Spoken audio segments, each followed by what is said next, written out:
Zdravím vás, Biomirko, a dneska si povieme niečo o vektoroch. Takže vektory sú to vlastne nejaké listy, zoznamy, čísel, stringov alebo objektov, keďže sme v objektovom programovaní. Takže pripravil som si triedu niečo, ktorá má funkcie alebo metódy brať niečo, nastav niečo, kde nastaví hodnotu alebo premenu niečo na 10.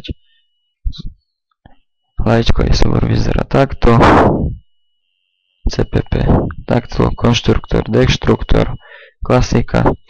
Tak a ideme si vytvárať vektor vlastne. Takže potrebujeme knižnicu pre prácu s vektorom, že si ju zainkludujeme vektor. Teraz keďže potrebujeme nejaký objekt, tak si vytvoríme nejaký objekt, niečo a neviem, objekt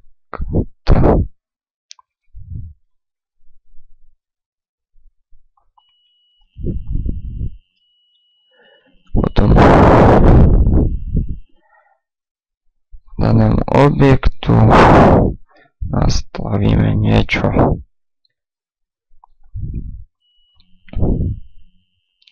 Aby mal vlastne hodnotu. Teraz si vytvoríme vektor.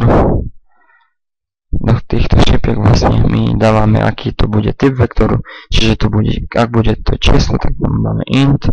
Ak bude string, tak string. No my máme teraz objekt a striedy niečo, čiže niečo a názov, čiže zoznam niečo. Teraz potrebujeme ten zoznam naplniť. Robí sa to takto, že dáme zoznam niečo bodka pushback a do tej zatvorky vlastne dáme, čím to chceme naplniť. Keďže to chceme naplniť objektom, tak tam máme objekt a ukončíme.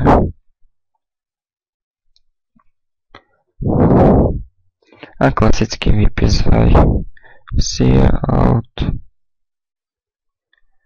zoznam niečoho bodka jak som to dal, vrať niečo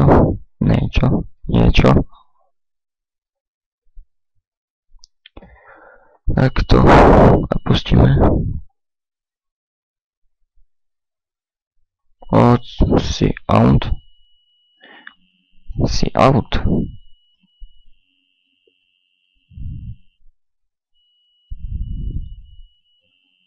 zoznam niečoho nie je členom.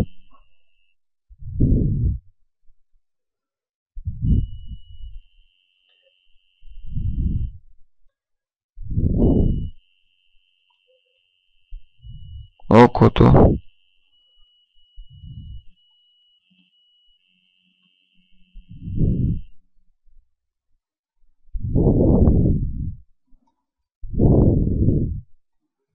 Takto.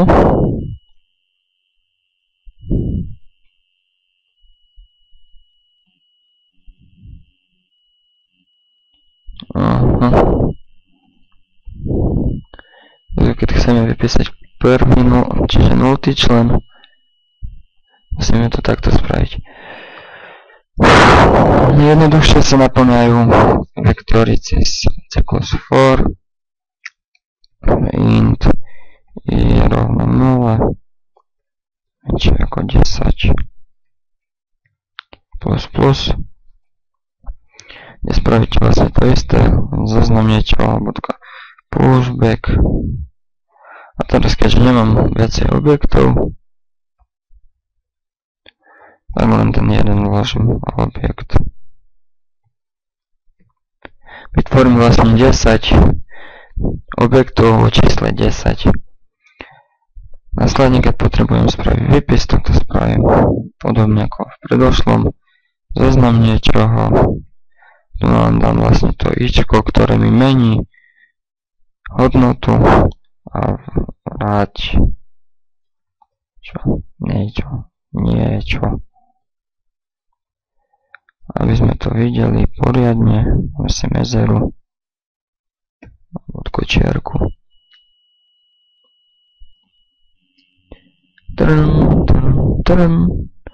No samozrejme si ešte oddelíme. Cout, endline. A to isté použijeme aj tu na.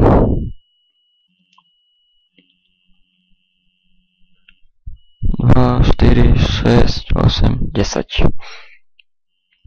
Takže to by bolo asi všetko, ako vytvárať vektor a ako ho naplňať.